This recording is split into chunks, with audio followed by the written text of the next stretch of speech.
Usualmente en la iglesia estudiamos un libro y empezamos a estudiar el libro de Mateo hace, no sé, hace 3 o 4 meses, y vamos en el capítulo 4 y hoy vamos a entrar a estudiar específicamente la tentación de Cristo, ¿no? Y el tema, como dice ahí, es desconfiar que Dios suple lo que necesitas. Es la primera tentación. Y antes de ir al texto, quiero contarle una historia de la historia. Y es que en 1346, durante la Guerra de los 100 Años, el rey Eduardo III de Inglaterra estaba con una parte de su ejército en Crecy, Francia. Y su hijo, el príncipe Eduardo, también estaba combatiendo en el ejército. Él se encontraba cerca de ahí, su hijo Eduardo, y iba a comenzar una batalla para ese momento, con una pequeña división del ejército. Y poco después de que comenzó la batalla, el príncipe Eduardo le mandó un mensajero a su padre para decirle que necesitaba ayuda. Pero el rey no vino, el rey no fue. El rey Eduardo, su hijo Eduardo, perdón, el rey Eduardo III y su hijo y su príncipe y el hijo, el príncipe Eduardo. Pero el rey no fue a ayudar a su hijo, se quedó quieto. Cuando el mensajero volvió y no volvió con el ejército que el príncipe esperaba, el príncipe se desesperó y volvió a mandar al mensajero y le dijo: padre, necesito ayuda inmediata. Y su padre no le mandó el ejército, pero le mandó un mensaje con el mensajero diciéndole esto: ve y dile a mi hijo que no soy un comandante tan inexperto como para no saber cuándo se necesita ayuda, ni un padre tan descuidado como para no enviarla. No soy un comandante tan inexperto como para no saber cuándo se necesita ayuda, ni un padre tan descuidado como para no enviarla. Y esta pequeñísima historia ilustra la relación del Padre Celestial con nosotros los creyentes. Ilustra esos momentos cuando luchamos contra la tentación, cuando luchamos contra las pruebas, cuando luchamos contra el pecado. Cuando luchamos contra alguna situación de sufrimiento y necesitamos la ayuda del Padre, pero vemos que no llega. Pero Dios no es un Padre descuidado. A menudo clamamos por ayuda, pero parece que Dios no envía socorro. Sin embargo, si algo debemos saber es que en ningún momento Él retira su mirada de nuestra precaria posición. En ningún momento. Y de eso se trata lo que hoy vamos a estudiar en la primera tentación de Cristo. Acompáñenme a Mateo capítulo 4 y vamos a leer los primeros 4 versículos. Mateo capítulo 4, versículos del 1 al 4. Dice así: entonces Jesús fue llevado por el Espíritu al desierto para ser tentado por el diablo. Y después de haber ayunado 40 días y 40 noches, tuvo hambre. Y vino a él el tentador y le dijo: si eres hijo de Dios, di que estas piedras se conviertan en pan. Él respondió y dijo: escrito está, no solo de pan vivirá el hombre, sino de toda palabra que sale de la boca de Dios. Como les mencioné, hoy continuamos con nuestro estudio del libro de Mateo. Y específicamente en el capítulo 4 nos encontramos con un suceso clave en todo el argumento de Mateo. Para entrar en contexto, debemos recordar cuál es el objetivo de Mateo. ¿Por qué escribe Mateo su evangelio? Y el objetivo de Mateo es dar una presentación, es dar una proclamación, es dar una documentación de que Cristo es el Rey. Ese es el objetivo de Mateo. Eso es lo que él quiere mostrar. Mostrar, documentar, declarar que Cristo es el Rey. Y como hemos visto en los primeros 3 capítulos, hemos visto que todo su argumento gira en torno a demostrar que Él es el Rey que Israel estaba esperando. Esto, por ejemplo, lo vemos en el capítulo 1, cuando leemos ahí en los primeros versículos su genealogía, que lo legitiman a Él como el Rey que iba a ocupar el trono. Luego vamos al capítulo 2, en donde vimos algunas profecías del Antiguo Testamento sobre el Mesías que se fueron a cumplir en Cristo como Rey. También vimos al final del capítulo 3, en el bautismo, que esta es la presentación pública como rey y también la proclamación del Padre y del Espíritu Santo de que ese era el rey, el Hijo amado. Ahora estamos en el capítulo 4 y en este relato sobre la tentación nos encontramos con una pregunta y es ¿por qué? ¿Por qué Cristo tuvo que ser tentado? Y esto ya hemos hablado. De hecho, ya hemos visto 2 temas sobre la tentación. Hoy vamos a empezar a analizar cada una de las tentaciones. Pero en los primeros 2 temas vimos la razón y vimos la herramienta que Dios utilizó o que Cristo utilizó en contra de la tentación. Pero en el primer tema vimos la razón. ¿Y cuál es la razón por la cual Cristo tuvo que ser tentado? La razón fue para demostrar que él estaba moralmente calificado para ser el rey. La razón de la tentación es que Cristo debía demostrar que él estaba moralmente calificado para ser el rey. Cristo fue tentado en la esfera de su humanidad. ¿Por qué? Porque debía demostrar que podía ser el perfecto hombre sin pecado para luego quitar los pecados en la cruz de aquellos que se arrepentirían y creerían en él. Cristo, como el perfecto hombre, triunfó donde el primer hombre falló. Cristo, y eso estuvimos viéndolo, es impecable. Él no puede pecar y por eso superó la tentación. Y de esto aprendimos también que a diferencia de Cristo, nosotros debemos luchar contra la tentación. ¿Cómo? Evitándola, huyendo, orando para no entrar en ella, como nos lo enseñó también el Señor Jesús. La tentación de Cristo es diferente a la nuestra y podemos sacar varios principios, y eso vamos a estudiar hoy, para poder luchar o evitar la tentación. Pero Cristo tuvo que entrar en la tentación, ¿por qué? Para demostrar que él estaba moralmente calificado para ser el rey, que él era sin pecado. Y eso fue lo que vimos en el primer tema. También, y a manera de resumen, en el segundo tema vimos la herramienta que Cristo utilizó para superar la tentación. ¿Y cuál fue? La palabra, la escritura. La escritura. Y aquí vimos 4 principios que el Señor utilizó y solamente los voy a mencionar. 4 principios que el Señor utilizó y que nosotros debemos utilizar. Y estos son entender que la escritura es confiable y autoritativa. Eso es lo que significa cuando el Señor dijo, escrito está. Es confiable, es autoritativa, la escritura es suficiente. También el segundo principio que vimos es que entender que necesito toda la escritura para vencer la tentación. El Señor lo dijo y hoy lo vamos a ver. Toda palabra que sale de la boca de Dios. Toda la escritura es suficiente y la necesitamos. El tercer principio que vimos, más o menos hace como 1 mes o 3 semanas, es aplicar como hizo la escritura correctamente a cada tentación. Aplicar la palabra a cada tentación. ¿Listo? Y el último principio que vimos es cuidarnos de utilizar la escritura pecaminosamente, así como lo hizo el diablo. Porque eso muchas veces lo usamos y eso lo que lleva es a más pecado. Todo esto que previamente hemos visto nos sirve para entender mejor en qué consiste cada una de las 3 tentaciones que vamos a ver.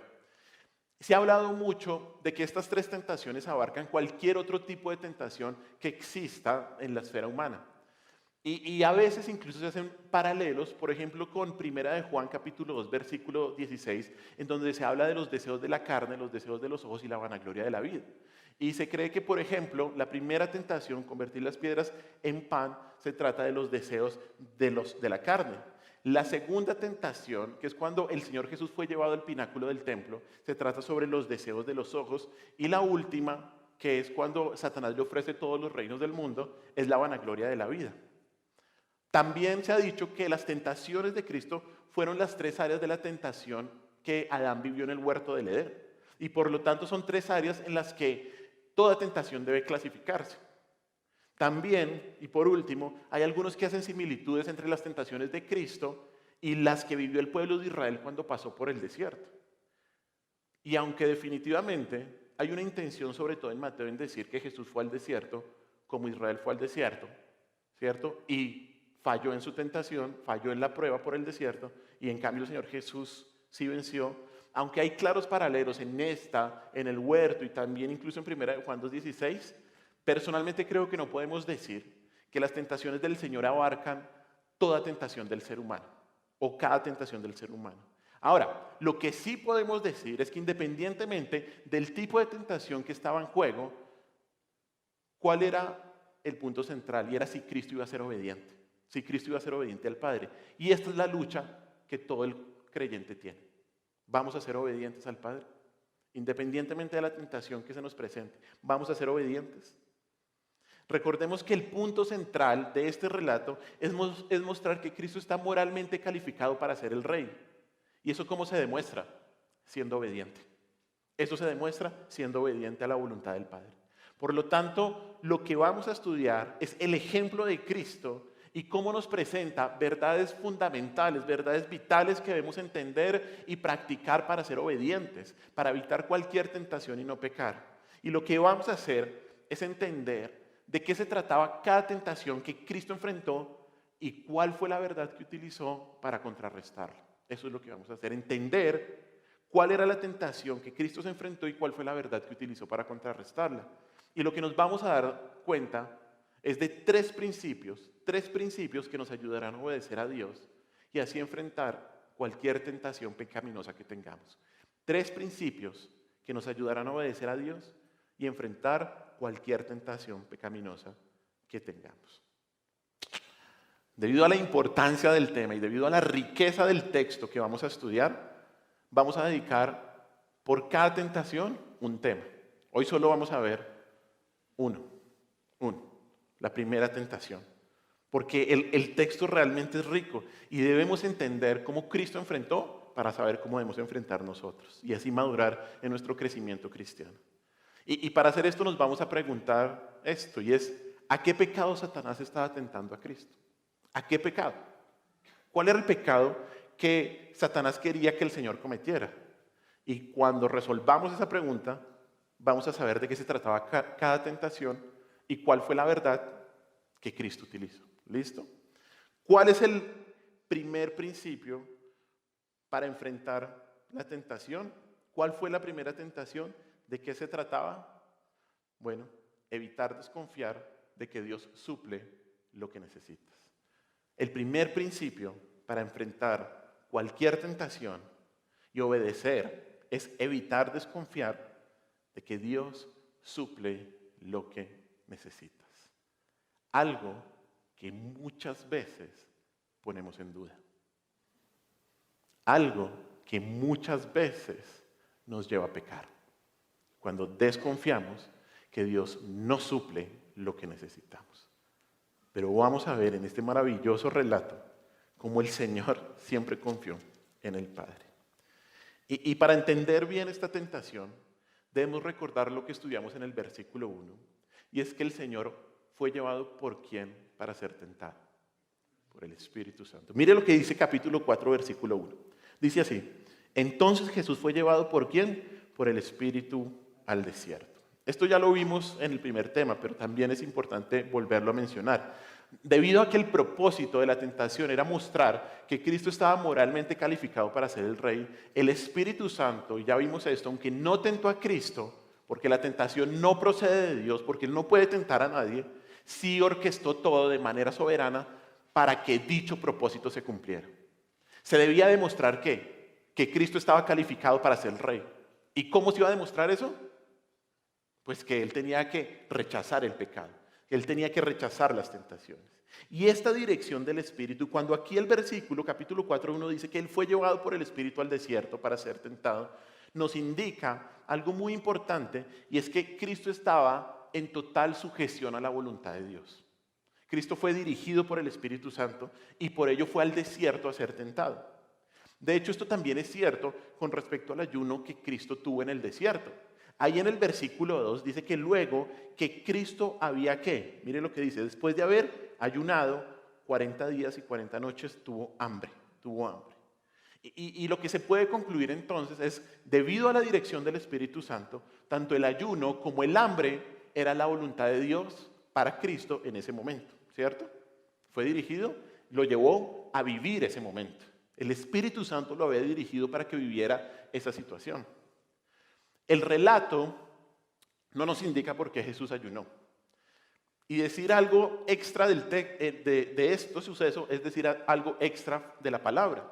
El relato realmente no indica, y a veces es triste como ver algunos malinterpretan el texto diciendo que necesitaba ayunar, que poder y un montón de cosas. El relato no lo dice. Lo que podemos decir es que el ayuno en ese entonces, y sobre todo en el Antiguo Testamento, era una disciplina espiritual que se practicaba como símbolo de humillación. Se practicaba como cuando una persona incluso, o cuando Dios declaraba pecado, la gente ¿qué hacía? Ayunar, símbolo de humillación. Y esto iba acompañado naturalmente de la meditación y la oración. Pero el texto no nos dice por qué específicamente Jesús ayunó. Pero lo que sí nos dice fue lo que pasó al final del ayuno. ¿Qué tuvo el Señor? Hambre. 40 días sin comer. Hambre extrema. Hambre como la que tal vez usted ni yo hemos sentido. Tal vez. Yo no desayuno y es terrible. Pero el Señor duró 40 días sin comer absolutamente nada. Nada. Obviamente, ya que Jesús fue hombre, 100% Dios, ¿sufrió qué? Hambre. O sea, esto no está puesto ahí como que, como para dudarlo. No. Él tuvo hambre así como usted tiene hambre. Y peor, obviamente. Era natural que nuestro Señor sintiera hambre después de todo ese tiempo de no haber comido. El ayuno lo debilitó físicamente. Y fue entonces cuando Satanás inició su ataque contra él. Solo en ese momento. Evidentemente Satanás esperó a que el Señor sintiera una debilidad física, una necesidad física, para poner delante de él la primera tentación. O sea, esto es orquestado también. Satanás vio la oportunidad, ¡pum! Y fue en un tiempo de debilidad física. Y eso usualmente pasa, ¿no? Cuando hay debilidad es cuando más somos tentados a pecar contra el Señor. Satanás, ¿cómo es identificado? Mire el versículo 3, dice ahí, y vino a él el tentador. El tentador es identificado como el tentador. Esto también es muy importante, ¿por qué? Porque fue Satanás quien tentó, no fue el Espíritu Santo, no fue Dios. Y aquí el texto claramente nos dice que fue Satanás quien tentó y quien quiere llevar a Cristo a que peque. ¿Y cómo lo hace? Diciéndole, mire lo primero que le dice, di que estas piedras se conviertan en pan. ¿Cierto? ¿Cierto?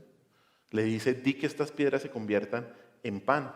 Pero antes le dice, y no quiero dejar de decir esto, aunque ya lo habíamos estudiado, le dice, si eres hijo de Dios. Si eres hijo de Dios.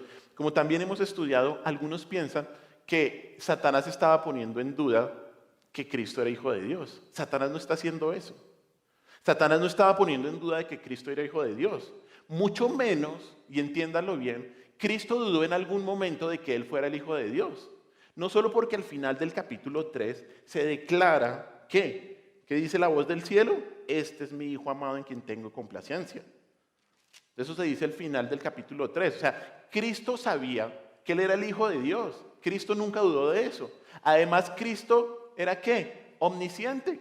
Cristo lo sabía todo. Él no estaba, ay, ¿será que yo soy hijo de Dios? No tiene sentido. Esa palabra sí, cuando dice ahí, si eres hijo de Dios, esa palabra no actúa como un condicional, sino como un resultado en el idioma original. Es decir, Satanás lo que está diciendo es, puesto que eres hijo de Dios. Puesto que eres hijo de Dios, convierte las piedras en pan.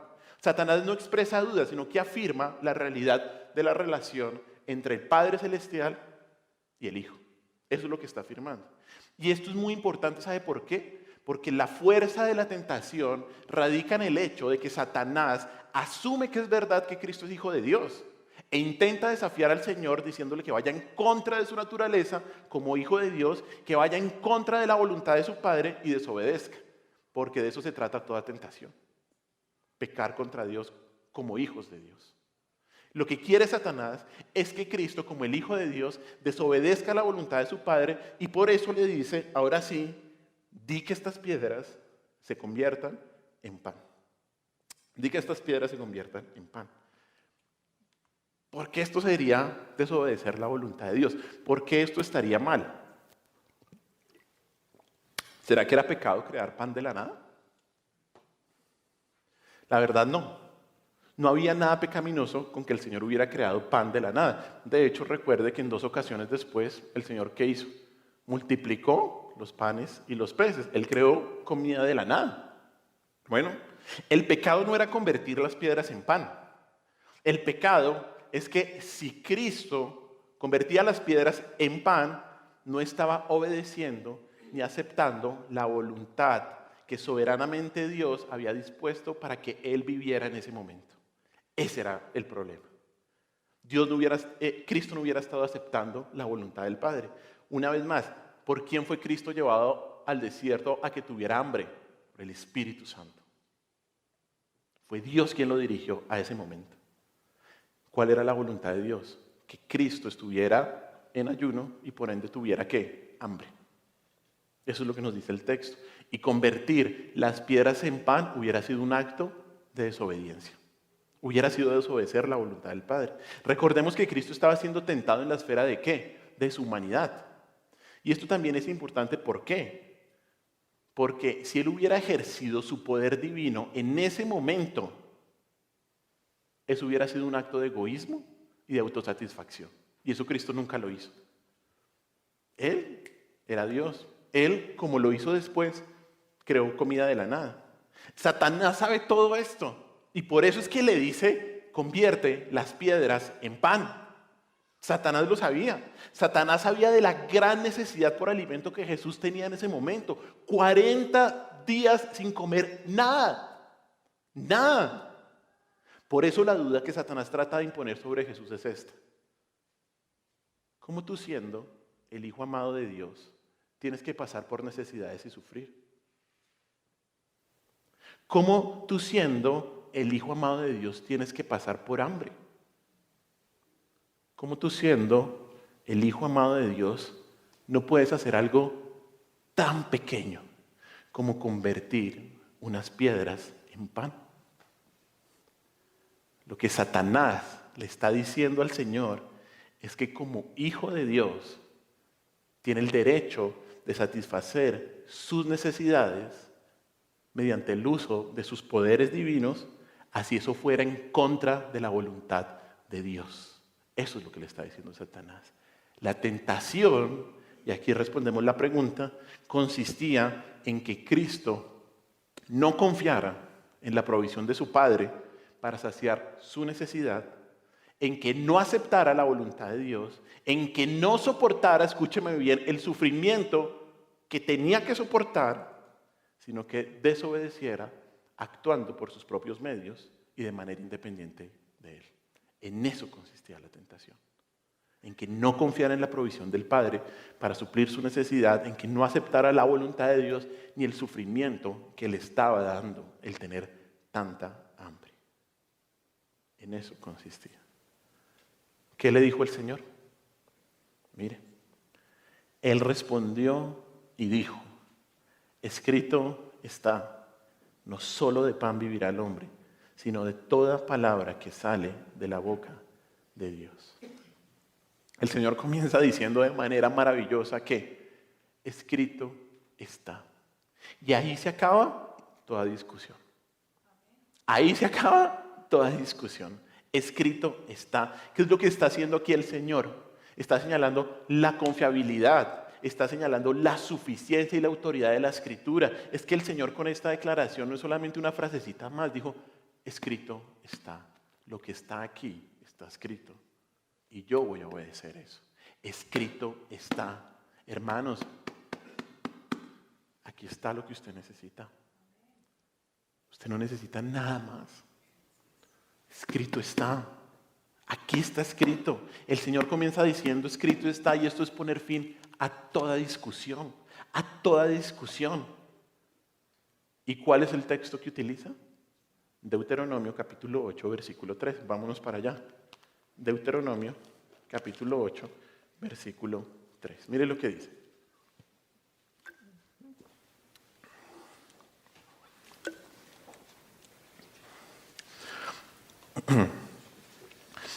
De hecho, leamos desde el versículo 1 al 4. Deuteronomio 8, del 1 al 4. ¿No está? ¿No hay más? Bueno, se me olvidó colocarlo, discúlpeme. Deuteronomio 8, del 1 al 4. ¿Listo? Mire lo que dice ese texto. Deuteronomio 8, del 1 al 4, dice así: cuidaréis de poner por obra, esto le está diciendo, perdónenme un momento, ¿en qué momento se escribe Deuteronomio? En el momento en que el pueblo de Israel, la segunda generación, está a punto de ir a conquistar la tierra prometida. ¿Qué es Deuteronomio? No es una segunda ley, es una explicación de la ley a la segunda generación.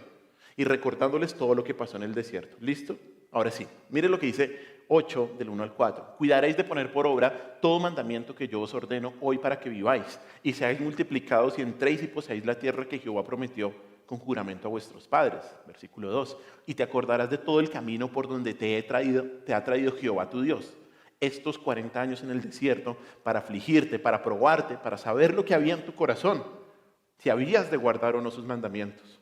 Y te afligió y te hizo tener hambre, y te sustentó con maná, comida que no conocías tú ni tus padres la habían conocido, para hacerte saber que no solo de pan vivirá el hombre, mas de todo lo que sale de la boca de Jehová vivirá el hombre. Y el 4, tu vestido nunca se envejeció sobre ti, ni el pie se te ha hinchado en estos 40 años. ¿Qué nos está diciendo este texto?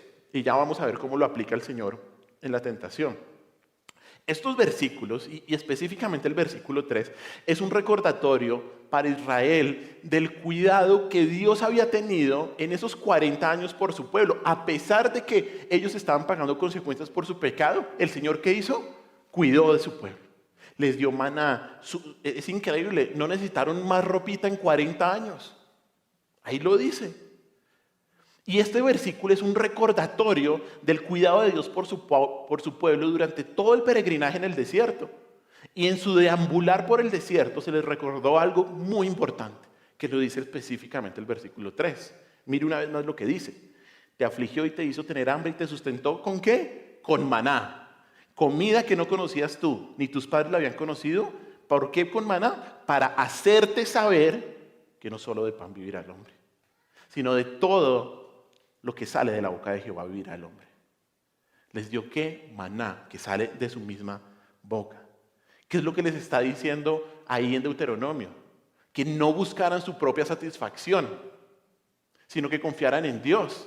Estaban a punto de conquistar la tierra prometida y les dijo, hermanos, o sea, lo mismo que vivimos en 40 años es lo que vamos a vivir ahora. Hay que confiar en el Señor.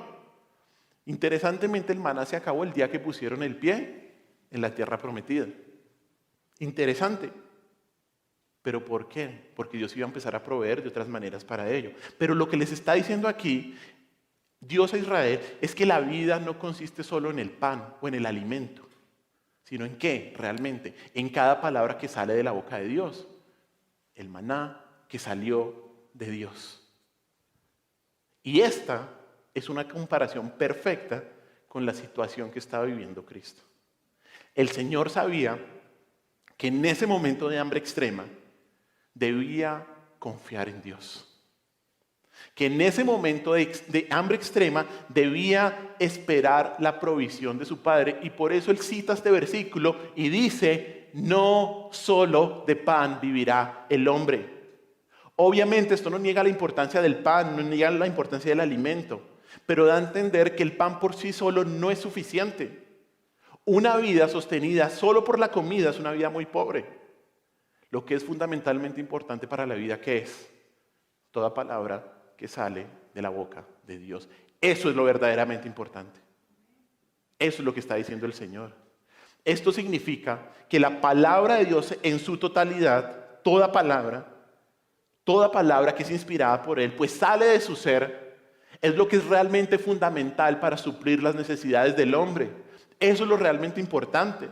Y esta frase no solo se refiere a la autoridad y a la suficiencia de la Escritura, sino a la necesidad que el creyente tiene de esta. Cuando el Señor cita no solo de pan vivirá el hombre, sino de toda palabra que sale de la boca de Dios, también se refiere a la necesidad fundamental del ser humano de hacer la voluntad de Dios. Ese es el punto. ¿Por qué el Señor cita no solo de pan vivirá el hombre?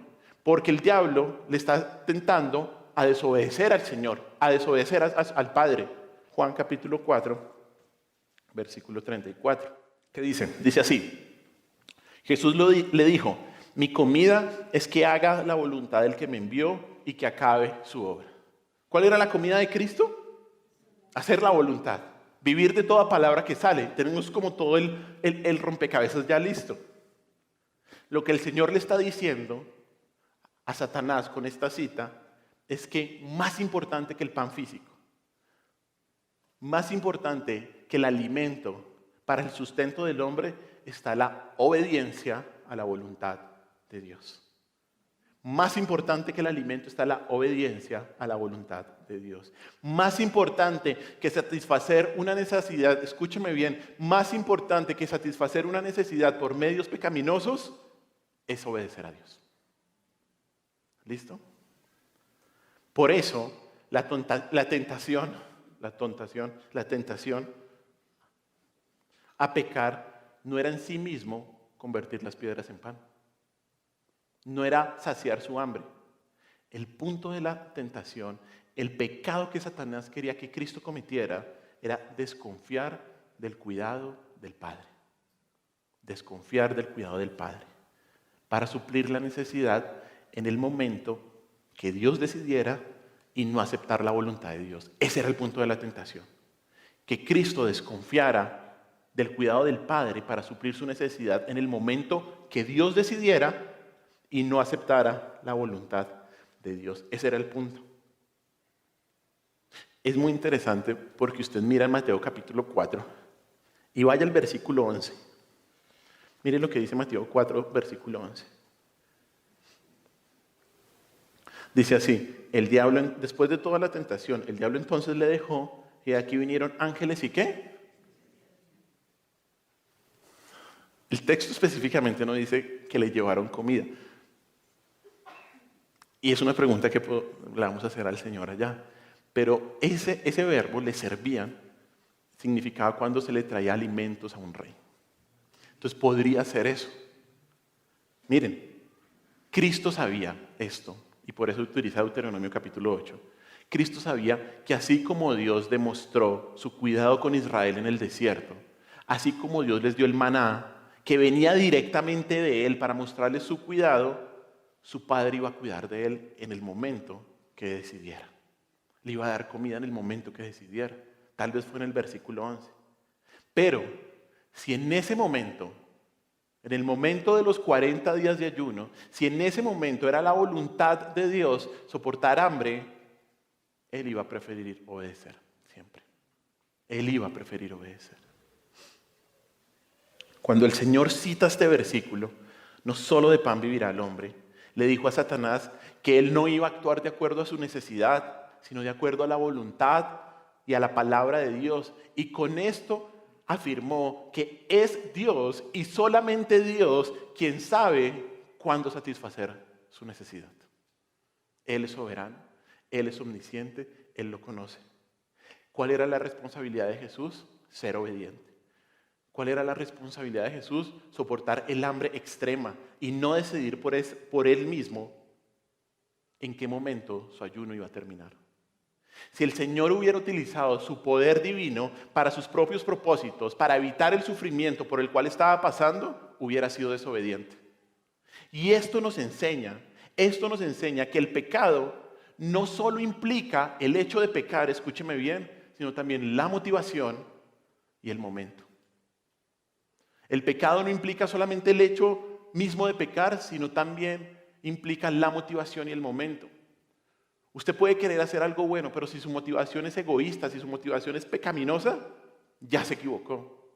Lo mismo, tal vez usted quiera hacer algo ya, pero en este momento es pecado. Dios lo va a hacer en el futuro. También es pecado y usted tiene que darse cuenta de eso. A veces, la motivación y el momento que tenemos en nuestro corazón es pecaminoso. Luego Cristo creó pan, ¿cierto? Pero en el momento de la tentación hubiera estado mal.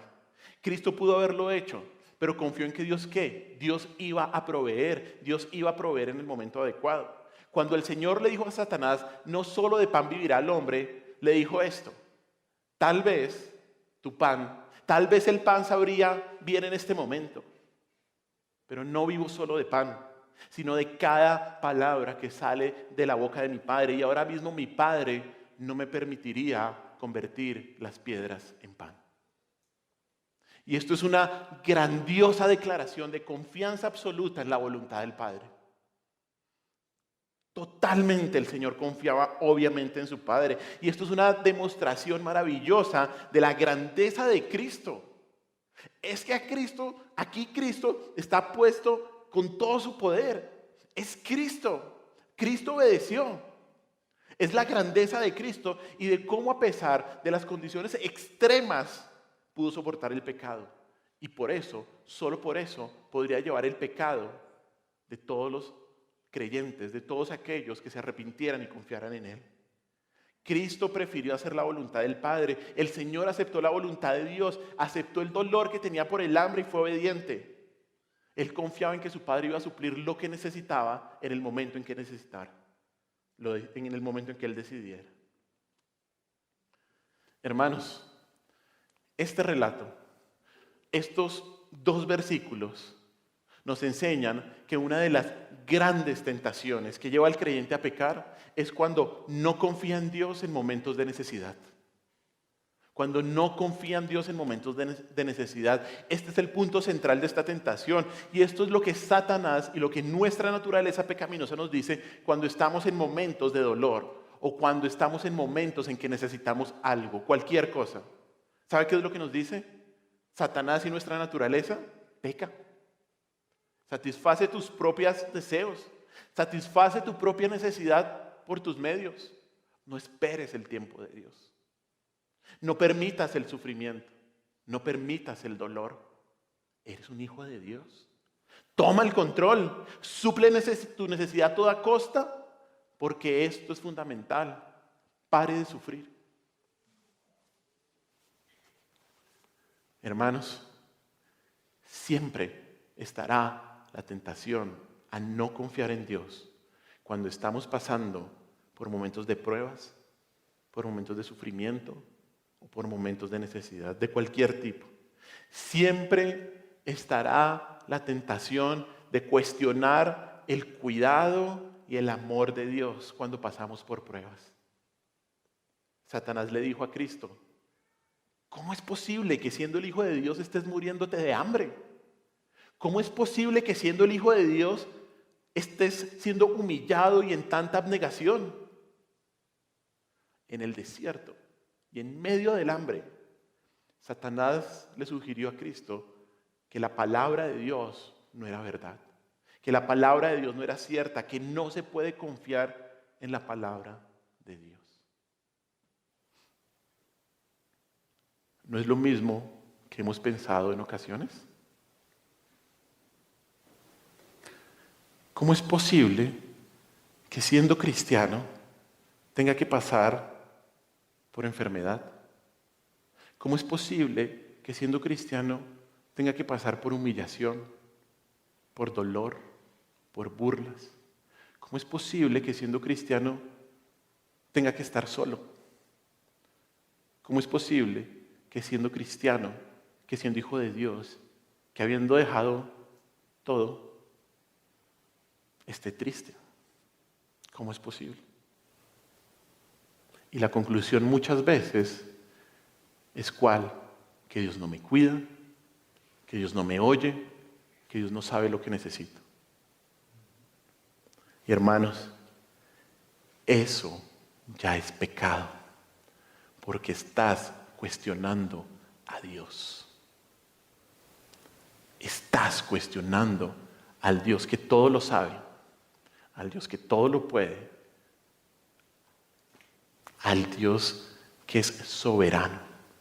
Mucho cuidado con esa tentación a pecar, porque no podemos cuestionar a Dios. Que no se te ocurra, si alguna vez has pensado, has creído o has dicho esta ridiculez que voy a decir, que es que estoy peleando con Dios porque Él, pídele perdón al Señor, porque a mi Dios no se le cuestiona. Él es soberano.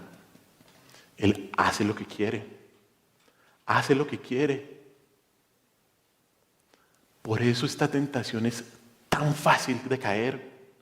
Desconfiar en Dios. Lo hemos hecho tristemente. Si dejamos que estos pensamientos pecaminosos se mantengan, si permitimos que la desconfianza en Dios se incremente, muy probablemente vamos a ir y cometer otros pecados. Mucho cuidado. Ten cuidado de hacerle caso a estas sugerencias. Ten cuidado de no aceptar la voluntad de Dios e irte por un camino de desobediencia. Ten cuidado de esto, porque escúchame bien, el sufrimiento nunca va a justificar tu pecado. El sufrimiento nunca va a justificar tu pecado. Ten cuidado de aceptar el pan de Satanás que te satisface por el momento que hacer la voluntad de Dios que te satisface por siempre. Ten cuidado. Puede ser como Cristo o puede ser como Adán. Adán cayó a pesar de tenerlo todo en el huerto del Edén. Todo. Cristo fue llevado al desierto donde no tenía nada y no pecó. Por eso es que es tan maravilloso Cristo. Mi gloria, como cantábamos, y mi galardón. La tentación, hermanos, se levanta para encontrarnos cada día. Somos tentados a satisfacer nuestros deseos con dinero, con sexo, con todo tipo de placeres pasajeros, como si realmente eso fuera a satisfacer los deseos de la carne. Y cuando seguimos nuestro propio camino, demostramos que estamos actuando como Adán, en la vieja naturaleza, pero cuando huimos de la tentación actuamos como Cristo. La diferencia está en el hecho de que Adán quiso independizarse de Dios, pero Cristo se sometió incondicionalmente a la voluntad del Padre. Dependió de Dios en todo momento. Y eso es increíble. Siendo Dios, dependió del Padre. Vemos en la caída de Adán, ¿sabe qué? Nuestra propia pecaminosidad. Nuestra propia pecaminosidad. Cuando le enseño a mi hija, cuando le enseñamos a nuestra hija, ¿tú hubieras hecho lo mismo que Adán y Eva? Obviamente ella dice, no. Pero ¿qué sabemos todos? Sí. Cuando vemos la caída de Adán, nos vemos nosotros. Pero vemos en la obediencia de Jesús que nuestra justicia. ¿Por qué estamos aquí? Por los méritos de Él, no por los de usted. Usted no tiene nada bueno. Usted no es un campeón. Usted es todo lo contrario. Un pecador redimido por Cristo. Eso es lo que somos. Eso es lo que somos. Vemos que necesitamos a Cristo. Y lo más maravilloso es que somos perdonados por su gracia, en que estamos llenos de su gracia y que podemos resistir a la tentación solo por su gracia. Solo por su gracia. No porque usted lleve 20 años, porque se haya leído la Biblia, porque usted practique ciertas disciplinas. No, solo por su gracia. Solo por su gracia. Mire lo que dice 1 Corintios 10:13, que eso fue lo que parte de nuestra lectura bíblica hoy. 1 Corintios 10:13. Y creo que ya entiende un poquito el contexto, como lo leímos, de estos versículos. Mire lo que dice 1 Corintios 10:13. Dice así: no os ha sobrevenido ninguna tentación que no sea humana, pero fiel es Dios, que no os dejará ser tentados más de lo que podéis resistir, sino que dará también juntamente con la tentación la salida para que podáis soportar. ¿Quién nos da la salida? ¿Quién nos da la fuerza? ¿Quién nos da la valentía para resistir el pecado? Cristo. No es usted, es Cristo. Para que en medio de la prueba usted no sea tentado a pecar. En cada punto de la tentación, cuando ponemos nuestra mente en la obra perfecta de Cristo, encontramos la fuerza para decir no a la tentación y sí a la gloria de Dios. Dios se glorifica cuando salimos pitados, cuando huimos de la tentación. Dios se glorifica. Yo no sé con qué tentaciones ustedes puedan estar lidiando, pero lo que sí sé es que si estás respirando estás luchando. Estás luchando. Y nuestro mayor recurso frente a la tentación es Cristo, hermanos. Por eso es que Él es el Señor, por eso es que Él es el príncipe de los pastores. Mire Romanos 13:14. Un pasaje que es muy claro. Romanos 13:14.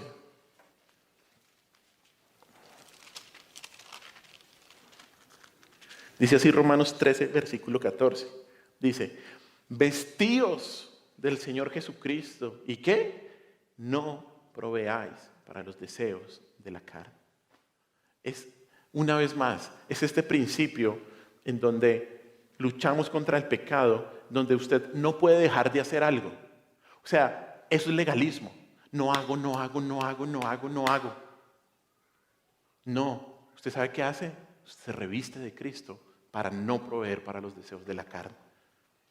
Es eso que estamos llamados a estar en una comunión a través de la palabra con Cristo, y por eso debemos mirar a Cristo, debemos seguir su ejemplo, debemos refugiarnos en Él y como Cristos ser llenos del Espíritu Santo y aferrarnos a la palabra. Este relato de las tentaciones de Cristo es el perfecto ejemplo de cómo ser lleno del Espíritu Santo o cómo se demuestra una persona que está llena del Espíritu Santo y utiliza la palabra.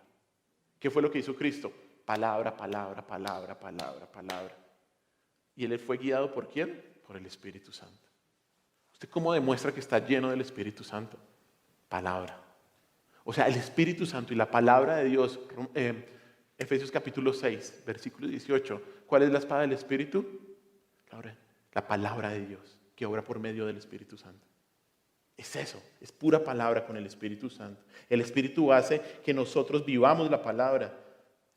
Cristo utilizó la Escritura para afirmar el cuidado de Dios por su pueblo.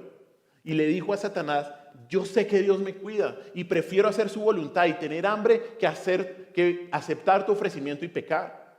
Así que como Cristo, toma tu situación, cualquiera que sea, y busca en la palabra las verdades que necesitas para confiar en Dios y no pecar contra Él.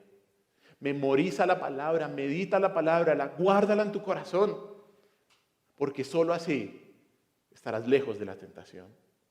Jesús no citó versículos a Satanás porque tuviera algo mágico eso. No, Efesios, Romanos capítulo 13, versículo 14, y usted listo, ya. No, esto no es fetichismo. No. O sea, Jesús no citó los versículos por eso, sino que Él los llamó a la mente, ¿para qué? Para guiarse, para reforzarse a sí mismo, para permanecer fiel a la palabra de Dios. Él vivía la palabra de Dios, Él lo sabía. Si usted olvídese que si aprenderse una cita, entonces ya listo. Como hoy hacen las iglesias de la prosperidad. Entonces usted cita este, lo mentaliza y listo. No. Eso es denigrar de la palabra de Dios. Utilizamos la palabra de Dios para permanecer fieles a la voluntad de Dios. 2 versículos. Juan capítulo 15, versículo 3. Juan capítulo 15, versículo 3. Mire lo que dice. Ya vosotros, Juan 15, 3, ya vosotros estáis limpios, ¿por qué? Por la palabra que os he hablado.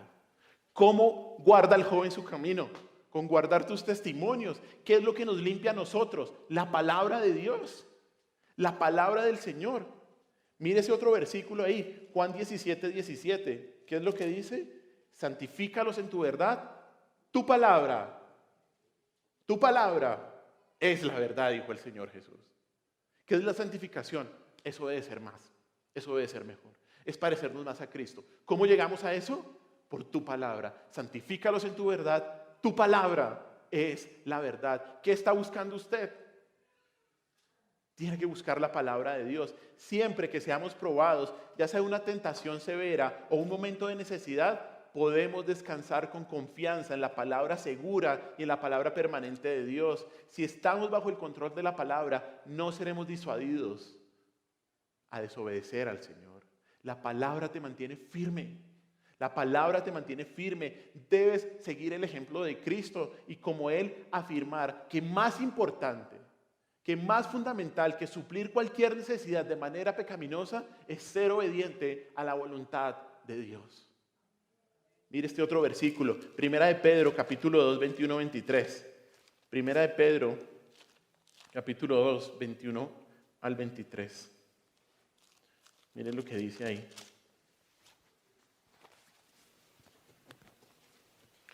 Dice así: puesto para esto fuisteis llamados, versículo 21, porque también Cristo padeció por nosotros, dejándonos ¿qué? Ejemplo, para que sigáis sus pisadas, el cual no hizo pecado, ni se halló engaño en su boca, quien cuando lo maldecían no respondía con maldición, cuando padecía no amenazaba, sino encomendaba la causa al que juzga justamente. ¿Qué tenemos que hacer? Mira a Cristo, mira a Cristo.